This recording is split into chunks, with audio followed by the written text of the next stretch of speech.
आज engineers day के अवसर पर एनजीएफ कॉलेज के सीईओ अश्वनी प्रभाकर और एचओडी कुलदीप तोमर द्वारा लोगों को शुभकामनाएं दी गई और इंजीनियर्स डे क्यों मनाया जाता है और इंजीनियर्स डे को किस तरीके से सार्थक बनाया जा सकता है, इस पर उन्होंने विचार विमर्श किया और लोगों को सार्थक संदेश दिया। एनजीएफ कॉलेज के सीईओ अश्वनी प्रभाकर और कॉलेज के एचओडी डॉक्टर कुलदीप तोमर ने आज इंजीनियर्स डे के मौके पर सभी को शुभकामनाएं देते हुए एक सार्थक संदेश दिया कि देश के विकास में इंजीनियर्स का अहम योगदान है। आपदा से लेकर निर्माण तक इंजीनियर्स के बिना कुछ भी संभव नहीं हो सकता।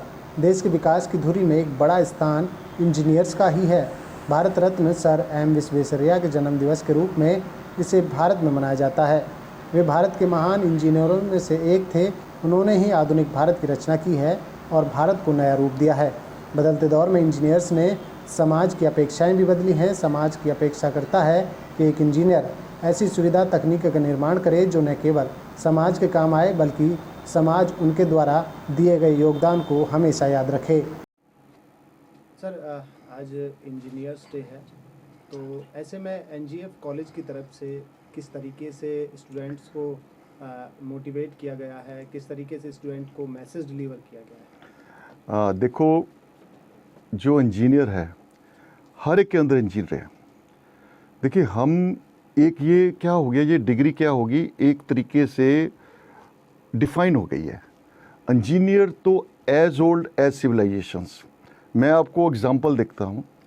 दक्षिण के मंदिर या जो भी हमारी कोई पुरानी जितनी भी बिल्डिंग्स है आज तक इनकम्पेरेबल है। जो वर्ल्ड के 7 अजूबे बोले जाते हैं, जहाँ जितने हमारे पुराने जितने हमारे जो हेरिटेज गुड्स हैं, ऑल इंजीनियर्स हैं। पर उस टाइम कोई डिग्री डिफाइन नहीं होती थी, वो अंदर से होती है। तो वही चीज़ हम बच्चों में प्रतिभा खोज रहे हैं। जो जिसको अच्छा लगता है उसी तरह हम ओरिएंट कर रहे हैं। देखिए, जो काम है शौक से किया जाता है उसका रिजल्ट अलग आता है, और जो थोपा जाता है उसका रिजल्ट अलग आता है। तो हम बच्चों की प्रतिभा देखते हैं, उसको जो उसे फील्ड पसंद होता है उस तरफ लेके जाते हैं उसे। तो किस तरीके का फ्यूचर देखते हैं सर इंजीनियर्स का, इंजीनियर्स के थ्रू भारत का? देखिए, स्काई इज़ द लिमिट, क्योंकि आज क्या डेट हो गई, आज की डेट में डिजिटलाइजेशन पे हो गया। इंडिया जो कंट्री है जिसने डिजिटलाइजेशन को आगे लेके किया है। अब सबसे बड़ी जो इंडिया में दिक्कत है, यहाँ पॉपुलेशन बहुत ज़्यादा है। हम लोग क्या कर रहे हैं, नंबरों की गेम में बच्चों को वहाँ पे रोक रहे हैं, क्योंकि हमारे पास इतनी जॉब्स नहीं है। बट बच्चों में प्रतिभा बहुत है। डिजिटलाइजेशन इंडिया को कोई कम्पीट नहीं कर सकता है। और अभी क्या है, जो स्टार्टअप का टाइम हो गया है, इंडियंस बहुत ज़्यादा स्टार्टअप कर रहे हैं। अब लोग ये सोच रहे हैं जॉब कैसे दिया जाए, जॉब लेने की बात नहीं सोच रहे, जॉब कैसे दिया जाए, इसके ऊपर वर्क हो रहा है। और इंडिया आने वाले, जैसे देखो, इंडिया सोने की चिड़िया थी, क्योंकि उस टाइम ये स्पाइसेस एक्सपोर्ट करते थे, गोल्ड आता था। अब सेम चीज़ हो रही है। अब इंडिया में टैलेंट एक्सपोर्ट हो रहा है एंड गोल्ड इज़ कमिंग। आप देखना, इंडिया सबसे मतलब इसमें स्पिरिचुअली भी और फाइनेंशियली भी सब तरह से ऊपर आने वाला है। सर, शुभकामना के तौर पर, इंजीनियर्स डे की शुभकामना के तौर पर कोई मैसेज आपकी तरफ से बच्चों के लिए, लोगों के लिए? मैं बच्चों को यही कहता हूँ, अपनी प्रतिभा को पहचानिए। और जो इंजीनियरिंग डिग्री है, ये सबसे बढ़िया डिग्री है। इतनी लो कॉस्ट में इतना कुछ किसी डिग्री में नहीं है, क्योंकि इसमें अगर आपको कहीं सर्विस, आपको कोई बिजनेस करना है, आपका स्किल सेट है, जो स्किल सेट हम इंजीनियरिंग में देते हैं वो किसी और डिग्री में नहीं है। तो मैं आशा करता हूँ इससे ज़्यादा लोग इंजीनियरिंग की तरफ आएँ, क्योंकि इंजीनियरिंग में प्रॉब्लम सॉल्विंग, लॉजिकबिलिटी सब कुछ इसमें इंक्लूड किया जाता है। जी, धन्यवाद सर। क्या नाम सर? मेरा नाम डॉक्टर कुलदीप तोमर है। मैं NGF college of engineering and technology Palwal में डीन एकेडमिक्स के रूप में कार्य कर रहा हूँ, और करीब मुझे 21 ईयर एक्सपीरियंस है एकेडमिक्स और इंडस्ट्री का। फॉर्चुनेटली मैं यहाँ का पहला टीचिंग एम्प्लॉइज़ में भी शामिल हूँ। सर, जैसा कि आज इंजीनियर्स डे है, इंजीनियर्स डे क्यों मनाया जाता है, कब से मनाया जाता है, कब से इसकी शुरुआत की गई? सर, ये जो इंजीनियर्स डे हैं, भारत के पहले इंडियन जो इंजीनियर हुए हैं एम विश्वेश्वरैया जी, उनकी बर्थ एनिवर्सरी के रूप में 1968 ऑनवर्ड्स मनाया जाता है।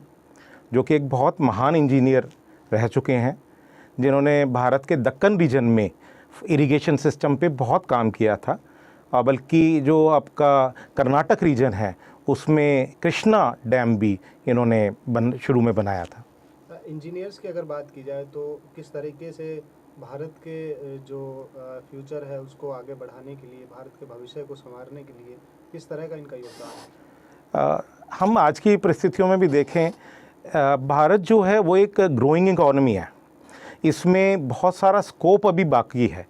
और वर्ल्ड में अगर हम देखें, हम लोग कंज्यूमर्स भी हैं एज वेल एज हम वर्ल्ड के लिए प्रोड्यूसर भी बन सकते हैं।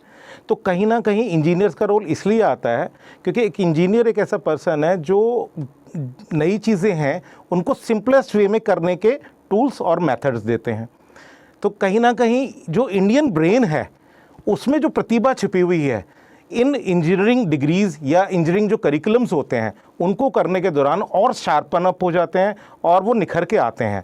तो उससे काफ़ी मुझे लगता है सोसाइटी और समाज का आगे भला हो सकता है और नई नई तकनीकें ईजाद हो सकती है।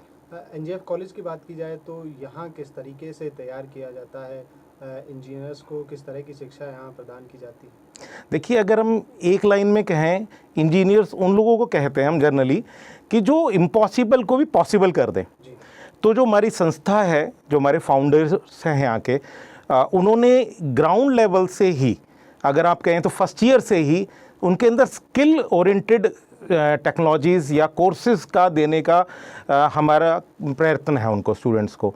तो उसमें दौरान क्या होता है, हम फर्स्ट ईयर से ही स्टूडेंट्स को, जो हमारे स्टूडेंट्स आते हैं, उनके अंदर स्किल बेस्ड टेक्नोलॉजीज़ इनकलकेट करते हैं, जिससे हर सेमेस्टर या हर साल के दौरान वो अपने अंदर नई नई प्रतिभाओं को जगा पाते हैं। और एक इंजीनियर को तैयारी आज की नहीं करनी है, फ्यूचर के लिए करनी है। तो उसको लेते हुए लेटेस्ट टेक्नोलॉजीज़ और टूल्स में हमारे सारे इंजीनियरिंग डिपार्टमेंट्स में काम होता है। कोई मैसेज डिलीवर करना चाहेंगे सर लोगों के लिए? मैं यही कहना चाहूँगा, सभी लोग फ्यूचर को प्रेडिक्ट करें। अगर आपको सक्सेसफुल होना है तो कहीं ना कहीं इनोवेशन को आपको अपनाना भी पड़ेगा, एंटरप्रेन्योरशिप और इनोवेशन स्टाइल को अपने अंदर लाना पड़ेगा, और उसको करने के लिए आपको स्किल सीखने पड़ेंगे। स्पेशली जो आज के बडिंग स्टूडेंट्स आ रहे हैं या जो इंजीनियर्स आ रहे हैं, उनको फ्यूचरिस्टिक अप्रोच को देखते हुए अपने आप को कल के लिए तैयार